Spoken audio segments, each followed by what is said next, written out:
गुरु पूर्णिमा पर विशेष नाथ पंथ के मूल में योग और योग के मूल में गुरु शिष्य परंपरा। गुरु शिष्य परंपरा नाथ पंथ के मूल में है।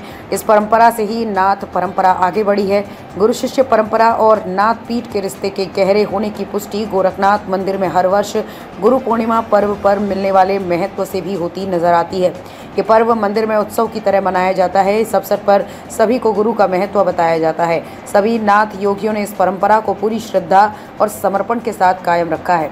मुख्यमंत्री जैसे महत्वपूर्ण पद की तमाम व्यस्तताओं के बावजूद योगी आदित्यनाथ हर गुरु पूर्णिमा पर अपने गुरु का आशीर्वाद लेने और शिष्यों को आशीर्वाद देने के लिए गोरखनाथ मंदिर जरूर पहुंचते हैं। इस बार भी पहुंच चुके हैं। नाथ योगियों की गुरु पर्व को लेकर प्रतिबद्धता पर मंदिर प्रबंधन से जुड़े डॉक्टर प्रदीप कुमार राव से बातचीत की गई तो उन्होंने इस परंपरा के पीछे योग की भूमिका बताई।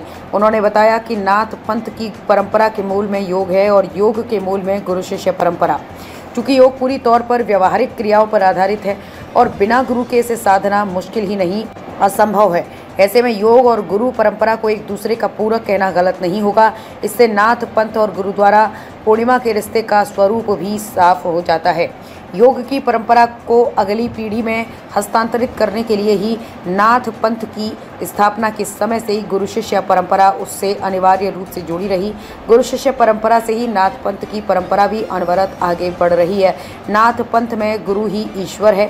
डॉक्टर प्रदीप राव बताते हैं कि नाथ पंथ में गुरु और ईश्वर में कोई फर्क नहीं माना जाता है। नाथ परंपरा में गुरु ही ईश्वर है और ईश्वर ही गुरु है। यही वजह है कि गोरखनाथ मंदिर के लिए गुरु पूर्णिमा पर्व का खास महत्व है। समय के साथ पर्व के आयोजन का स्वरूप भले ही बदलता रहा हो, लेकिन महत्व हमेशा पारंपरिक ही रहा है। कीर्तिमान रच रही पीठ की 3 पीढ़ी। लोक कल्याणकारी कार्यों के अनुमान में गोरक्ष पीठ की 3 पीढ़ी गुरु परंपरा का कीर्तिमान रचती नजर आती हैं। ब्रह्मलीन महंत दिग्विजयनाथ ने लोक कल्याण के लिए शिक्षा को सबसे सशक्त माध्यम के रूप में अपनाते हुए 1932 में महाराणा प्रताप शिक्षा परिषद की स्थापना की। उनके समय में ही चिकित्सा सुविधा के लिए मंदिर परिसर में एक आयुर्वेदिक चिकित्सा केंद्र की भी स्थापना हुई थी। अपने गुरु द्वारा शुरू किए गए इन प्रकल्पों को शिष्य ब्रह्मलीन महंत अवेद्यनाथ महाराज ने विस्तार दिया।